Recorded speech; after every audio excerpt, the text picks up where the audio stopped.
NDA की उम्मीदवार द्रौपदी मुर्मू देश की पहली महिला आदिवासी राष्ट्रपति बन गई हैं। उनकी उम्मीदवारी से ये स्पष्ट हो गया था कि सरकार जाहिर तौर पर आदिवासी समुदाय के विकास पर जोर दे रही है।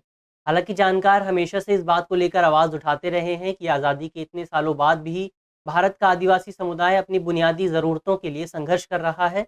और इन ज़रूरतों में भी, संघर्ष में भी, शिक्षा और स्वास्थ्य का मुद्दा सबसे ज़्यादा महत्वपूर्ण है। आज इस वीडियो में हम आदिवासी समुदाय के स्वास्थ्य के मुद्दे को संबोधित करने की कोशिश करेंगे। मेरा नाम है अक्षय और आपका स्वागत है दृष्टि आईएएस की इस नई वीडियो में। वीडियो शुरू करते हैं और सबसे पहले वीडियो की रूपरेखा को समझ लेते हैं, यानी उन बिंदुओं की बात कर लेते हैं जिनके माध्यम से हम अपनी चर्चा को आगे बढ़ाएंगे। तो वीडियो में सबसे पहले हम खबर यानी न्यूज़ को देखेंगे। इसके बाद जानेंगे कि आखिर आदिवासी लोग होते कौन हैं, उनको परिभाषित करने की कोशिश करेंगे। साथ ही अंतर्राष्ट्रीय आदिवासी दिवस के बारे में भी बात करेंगे, इस दिवस का आयोजन क्यों किया जाता है और इसकी हिस्ट्री क्या है, इसकी हिस्ट्री को भी समझने की कोशिश करेंगे।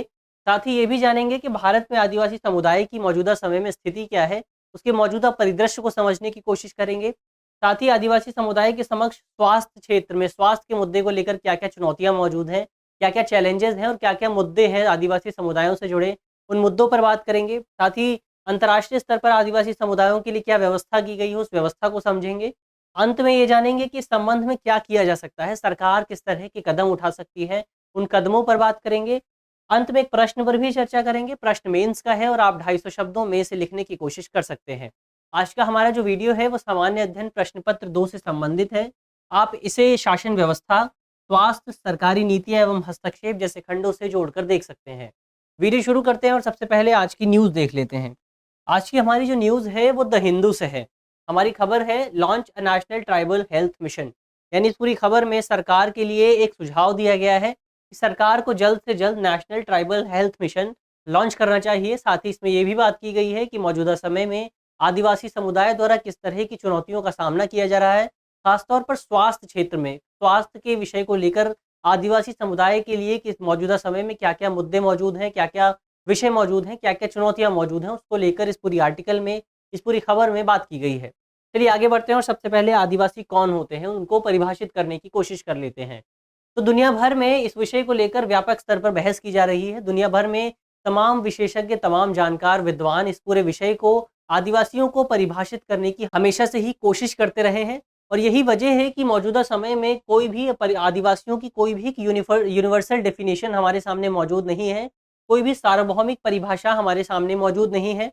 और इसी कारण से संयुक्त राष्ट्र के पास भी मौजूदा समय में आदिवासियों की, ट्राइबल्स की अभी तक कोई भी व्यापक डेफिनेशन, एक भी कोई भी यूनिवर्सल डेफिनेशन किसी के पास भी मौजूद नहीं है।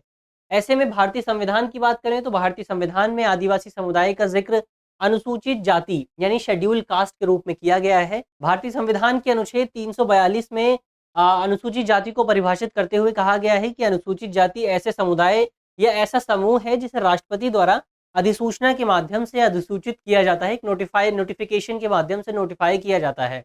इस तरह से हम कह सकते हैं, हम देख सकते हैं कि भारतीय संविधान में भी आदिवासियों को परिभाषित करने की कोई व्यापक कोशिश नहीं की गई है, कोई एक बड़ी कोशिश नहीं की गई है। केवल उनको निर्धारित करने का एक पैमाना डिसाइड किया गया है कि किस तरह से आदिवासी समुदाय को किस तरह से नोटिफाई किया जाएगा, उसको लेकर एक पैमाना डिसाइड किया गया है, उनको परिभाषित करने की कोशिश नहीं की गई है। हालाँकि फिर भी अगर इस शब्द को समझने की कोशिश की जाए तो हम जनजाति या आदिवासी शब्द को एक ऐसे समुदाय के लिए प्रयोग किए जाने वाले एक आधुनिक शब्द के रूप में देख सकते हैं। एक ऐसे समुदाय के लिए शब्द का प्रयोग किया जाता है जो किसी भी क्षेत्र के सबसे प्राचीनतम निवासियों में से एक होता है, सबसे पुराने लोगों में से एक होता है।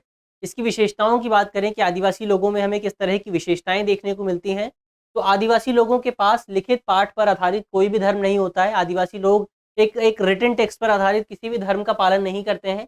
जैसे हमारे पास एक धर्म, हमारे धर्म में कुछ पाठ मौजूद हैं, गीता मौजूद है, ग्रंथ मौजूद है, कुरान मौजूद है, लेकिन आदिवासी समुदाय के लोगों के पास इस तरह का कोई भी धर्म मौजूद नहीं होता है।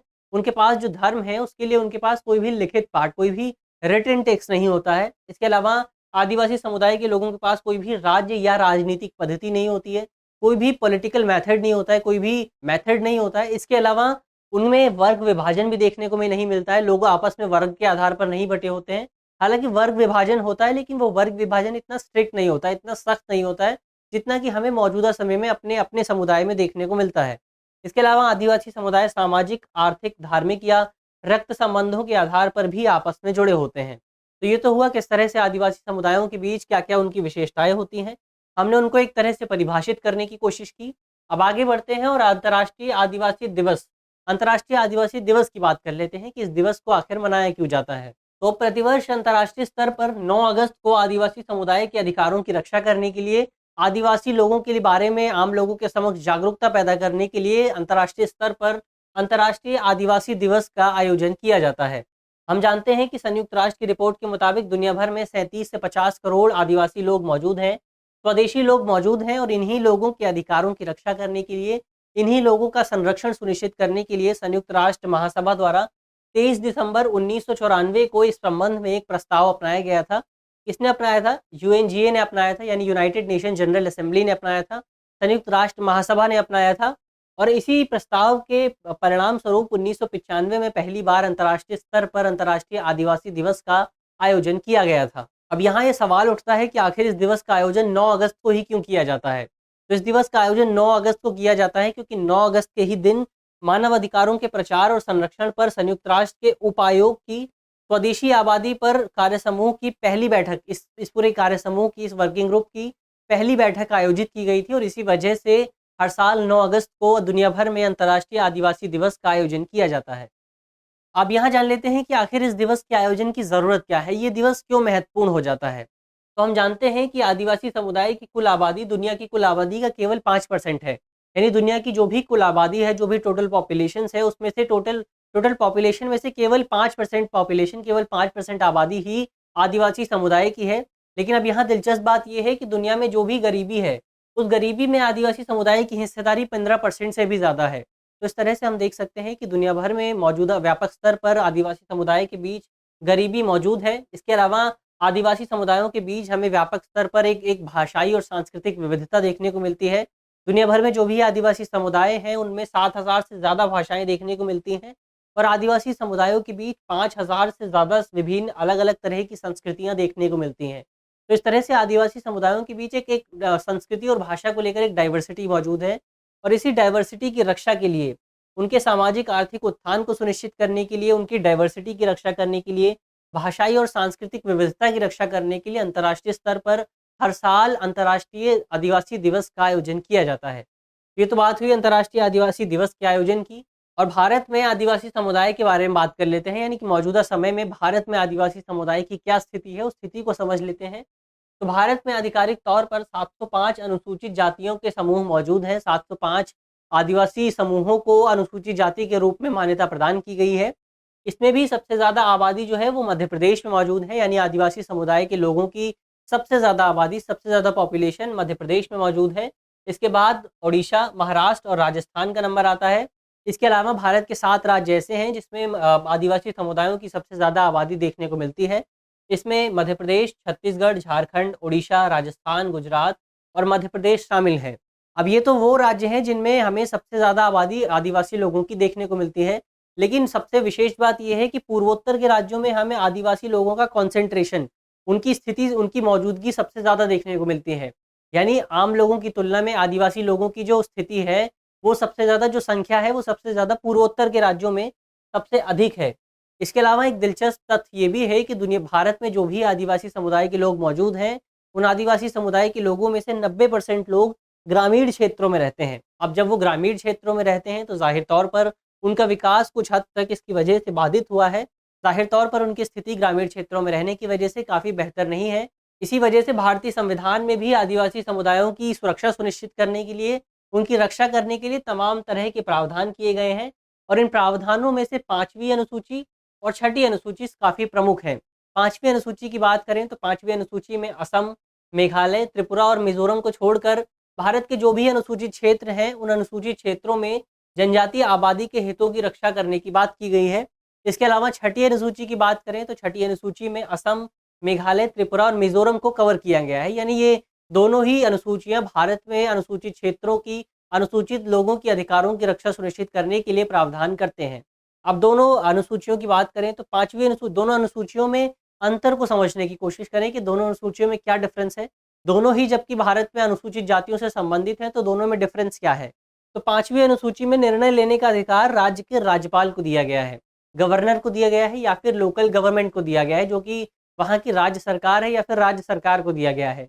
लेकिन छठी अनुसूची में ऐसा नहीं है। छठी अनुसूची में आदिवासी समुदाय से संबंधित जो भी निर्णय लिए जाएँगे, वो निर्णय खुद आदिवासी लोगों द्वारा लिए जाएँगे और इस तरह से छठी अनुसूची में आदिवासी लोगों को एक ऑटोनॉमी दी गई है अपना निर्णय लेने के लिए, जबकि 5वीं अनुसूची के तहत जो राज्य आते हैं, उन राज्य में आदिवासी लोगों से संबंधित निर्णय राज्यपाल द्वारा लिए जाते हैं, गवर्नर द्वारा लिए जाते हैं।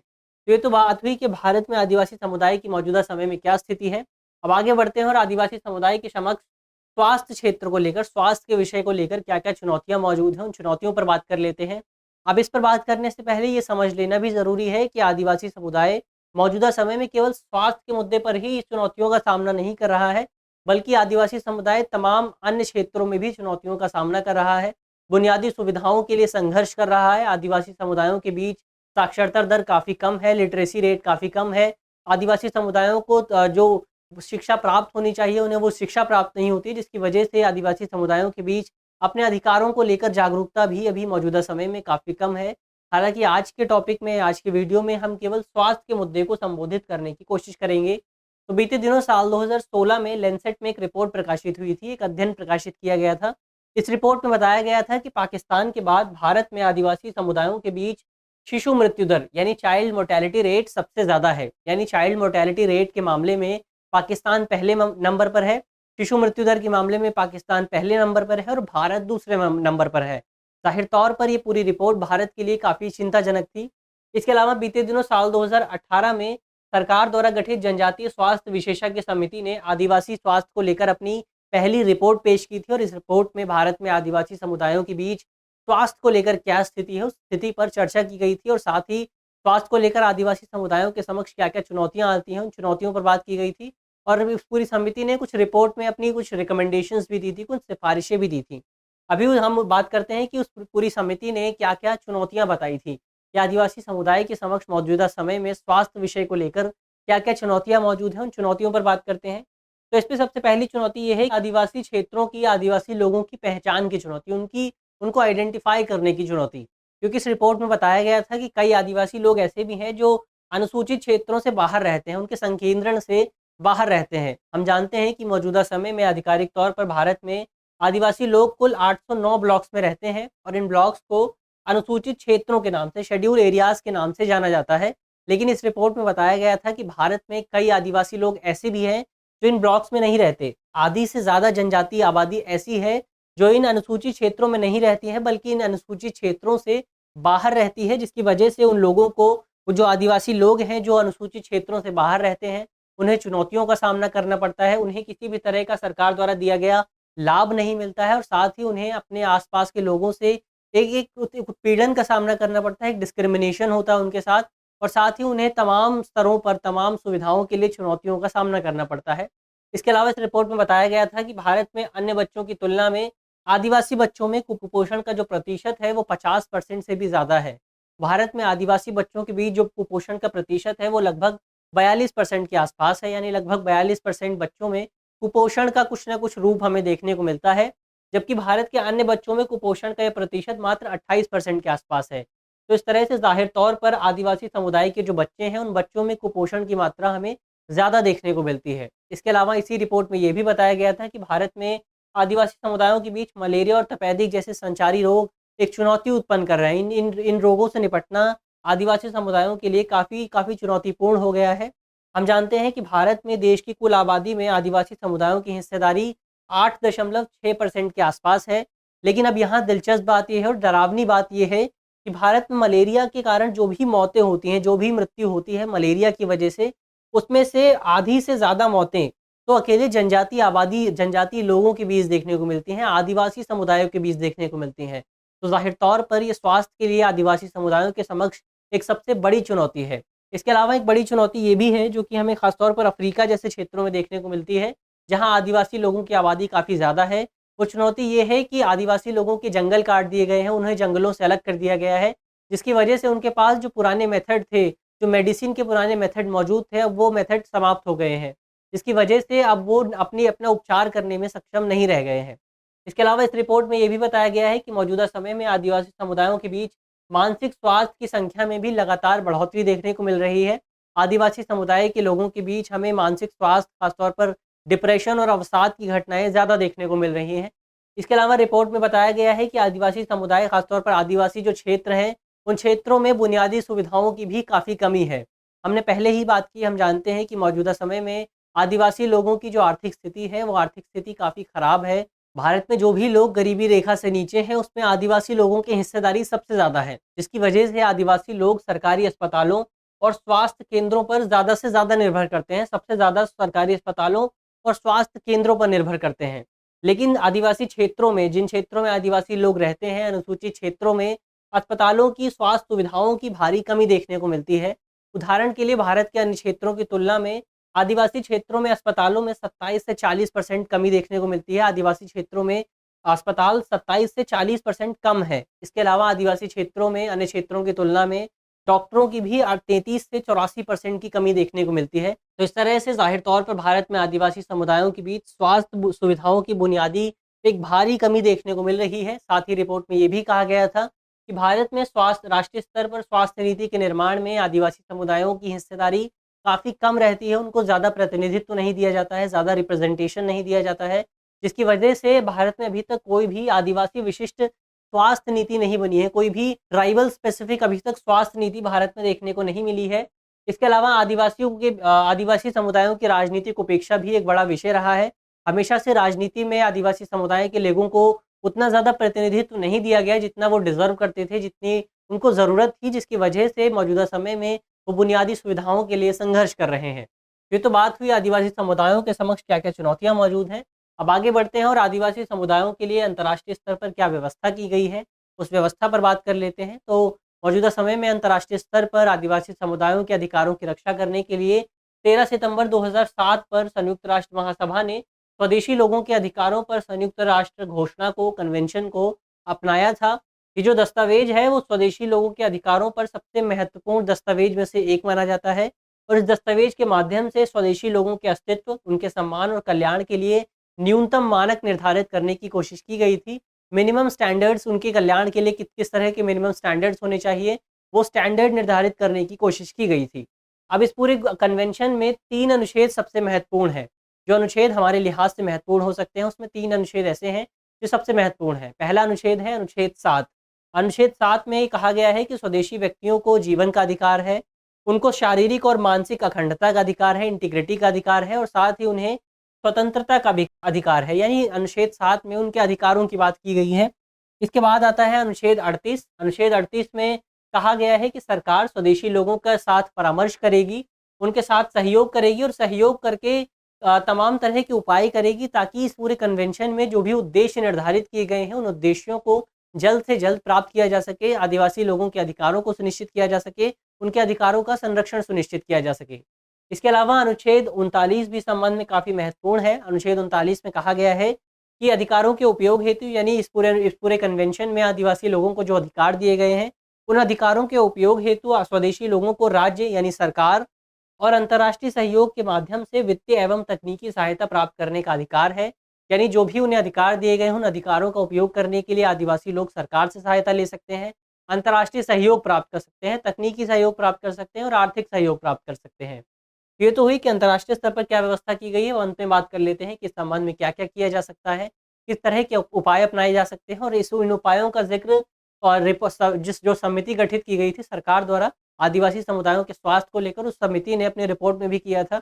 समिति ने अपनी रिपोर्ट में सिफारिश की थी कि सरकार को जल्द से जल्द राष्ट्रीय जनजातीय स्वास्थ्य कार्य योजना शुरू करनी चाहिए और इस योजना का लक्ष्य आगे आने वाले 10 वर्षों में आम लोगों और आदिवासी समुदायों के बीच स्वास्थ्य और स्वास्थ्य सुविधाओं के बीच जो अंतर मौजूद है, स्वास्थ्य सुविधाओं को लेकर एक जो गैप मौजूद है, उस गैप को, उस अंतर को कम करने की कोशिश की जानी चाहिए इस पूरी परियोजना के माध्यम से, इस कार्य योजना के माध्यम से। इसके अलावा समिति ने अपनी रिपोर्ट में कहा था कि सरकार को जो आदिवासी समुदायों के स्वास्थ्य क्षेत्र हैं, जो अनुसूचित क्षेत्र हैं, उन क्षेत्रों में स्वास्थ्य बुनियादी सुविधाओं को बढ़ावा देने के लिए और अधिक से अधिक धन आवंटित करना चाहिए, उसको ज़्यादा से ज़्यादा बजट देना चाहिए, ताकि जनजातीय लोगों पर सरकार द्वारा जो प्रति व्यक्ति खर्च किया जाता है, उस प्रति व्यक्ति खर्च को राष्ट्रीय स्वास्थ्य नीति, जो 2017 की राष्ट्रीय स्वास्थ्य नीति थी, उस स्वास्थ्य नीति के तहत जो निर्धारित लक्ष्य था, यानी 2.5%, इस लक्ष्य के बराबर लाया जा सके, जिसकी वजह से ज़ाहिर तौर पर स्वास्थ्य अवसंरचना जो आदिवासी क्षेत्रों में काफ़ी कम है, जो भी बुनियादी सुविधाओं की कमी देखने को मिलती है हमें आदिवासी सुविधाओं में,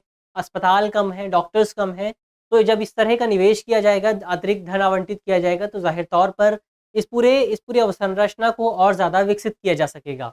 इसके अलावा समिति ने अपनी रिपोर्ट में बताया था कि सरकार को समुदायों की पहचान करने के लिए, जो भी आदिवासी समुदाय के लोग हैं, उन लोगों की पहचान करने के लिए जल्द से जल्द व्यापक स्तर पर एक डेटाबेस तैयार करना चाहिए, ताकि उन लोगों को, आदिवासी समुदाय के लोगों को सरकारी सेवाओं तक पहुँच सुनिश्चित की जा सके, उन्हें जल्द से जल्द सरकारी सुविधाएँ प्रदान की जा सके और उनका सामाजिक उत्थान हो सके।